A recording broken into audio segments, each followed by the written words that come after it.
Kathleen and I had talked a lot about the fact that we were having another baby. You know, we thought she understood that you were going to be born and everything, but after you were born, it became obvious she really didn't get it. She was not real thrilled, you know, that you were there. And after you went in the hospital for a while, when you had meningitis, she kind of thought she'd gotten rid of you.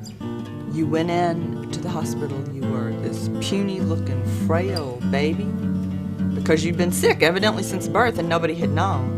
And then every day you got fatter and fatter and fatter. And when you came out, you were this big, strong baby.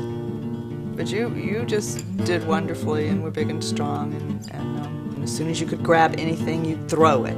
You know, you'd throw it. Anytime we'd give you anything at all, you would just pounce on it and grab it. Anything. You loved any kind of a ball.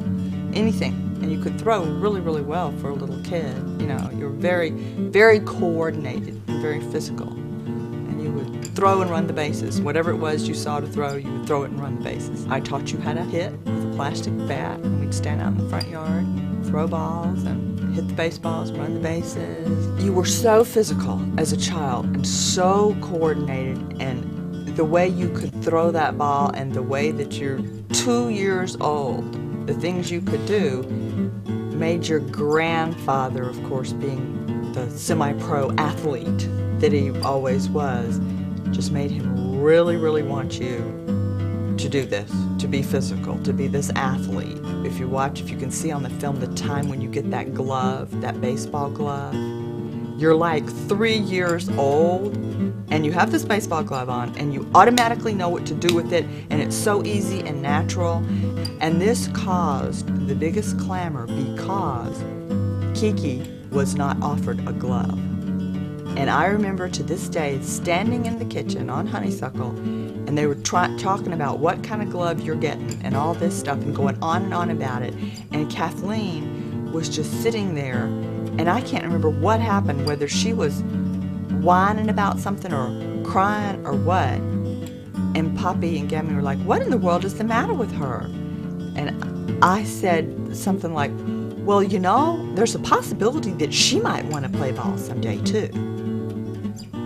And they were just totally taken aback because it had never occurred to them that Kiki might want to do anything remotely physical.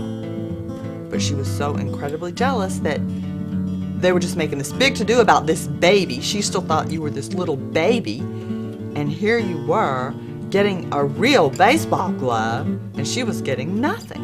It was the first time that it really got to me, because they were always all about you, and Kiki's just standing there, you know, totally being left out of large chunks of life, of the time they would come to visit us or we would come to visit them. And I think any time a child has that, you know, ability and coordination and everything when they're young, people do tend to get all bent out of shape and think, wow, this kid's going to be the next, you know, next super athlete. Well, my dad was known as Whitey, was his nickname when he played baseball up in Maryland. He used to play for the Railway Mail Service, post office team. In fact, that's how he got his job, was with the Railway Mail Service. He used to ride the trains and sort mail. I used to have a catcher's mitt, and I used to sleep when I was a little baby. I used to use that as a pillow. And he started me on baseball real young. He taught me how to pitch, you know, and how to feel the ball, and the position, and all the basics of it. He knew baseball. Back then, and this I'm talking about in the 1910 to 1920 period through there. In baseball then, in the major leagues, the people that played used to come and when the all season and play for all these other teams around there. And I can remember my dad telling me that he played against Ty Cobb. In fact, he ran a race one time at the Washington Monument. They had a race for the fastest guys on the team, and he ran against Ty Cobb in a race. Every place you'd go in Montgomery County years later, everybody knew my dad as Whitey. They just called him Whitey. He was called Whitey because his hair was real blonde like mine used to be when I was young. It was bleached, you know, like yours was, just almost white. My mother, which is your great-grandmother, used to get a big kick out of it because what she'd do I'd sit down there like I was catching, and you'd be about 10 feet off, and you'd wind up and throw the ball. Imaginary ball, there wasn't any ball there. And I'd catch it, and I'd throw it back, and boy, you'd grab it and catch it just like, and she used to get the biggest kick out of that. You would wind up like a real pitcher, throw that leg up and throw it in there. But I can remember when you first started in Little League, I used to go to all of them. Everything you did, go to your practices, sit there and watch. About everybody in the family had played baseball. Your dad played ball. Kathleen played softball for a little bit. I was real excited about that. It was a real hoot going to the ball game to watch them play. Well, you quit when you were, I guess, 13 years old about.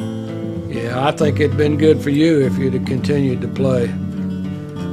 I'd say the majority of people about that age drop out.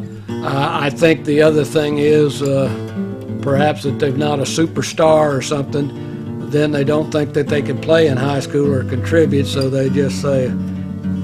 Plus they start thinking about girls and stuff like that. They get all sorts of things happening about that age, 14, 15 years old, and they sort of slide off to something else. Now, I don't like anybody to quit anything once to start. To start a season or start a thing, they ought to finish it, but you just sort of lost interest.